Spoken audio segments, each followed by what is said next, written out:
Hey everyone, welcome back to the channel. Thanks for tuning in for another episode. Guys, thanks again for your continued support. The channel continues to grow and it's all based on you guys out there. So thanks for watching on a regular basis. If you haven't subscribed yet, you should go ahead and hit that subscriber button if you do watch on a regular basis. It would be a great way to support the channel.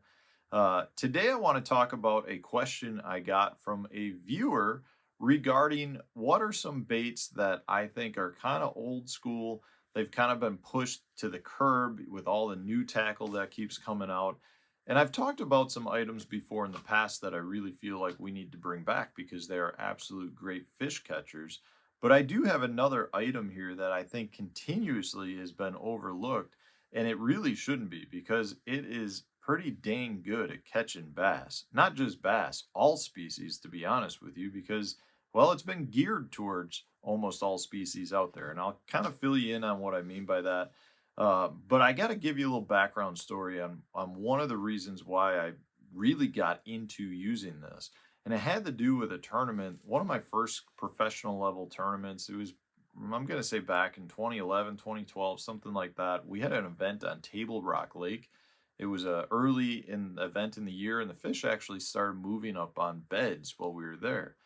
And I ended up stumbling across like a 3.5 pound largemouth that I've worked for a long time, 45 minutes, an hour.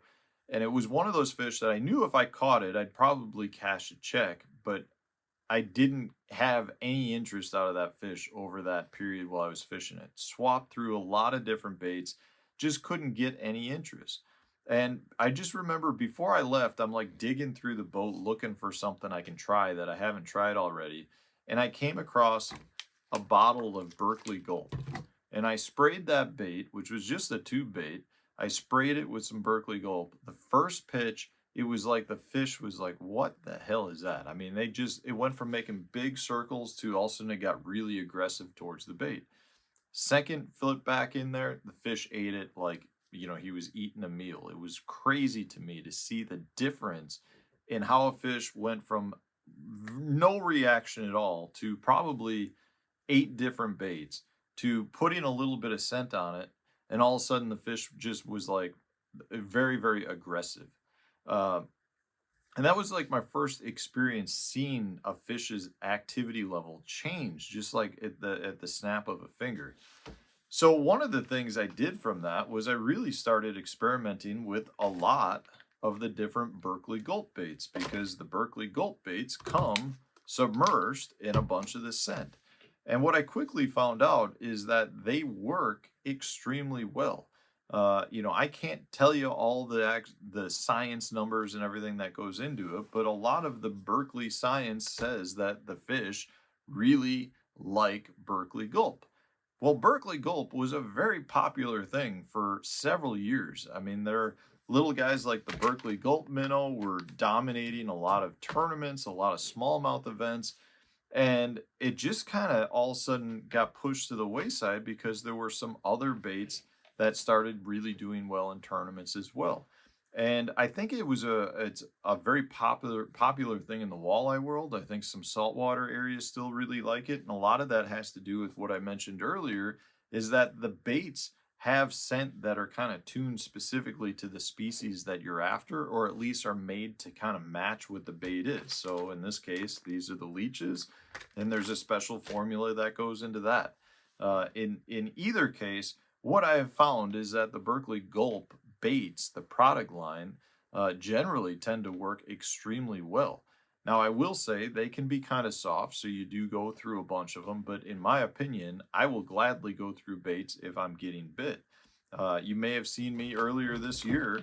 I filmed a video using these guys. This is the SR crawler. This is just a 4-inch crawler that looks amazing in the water.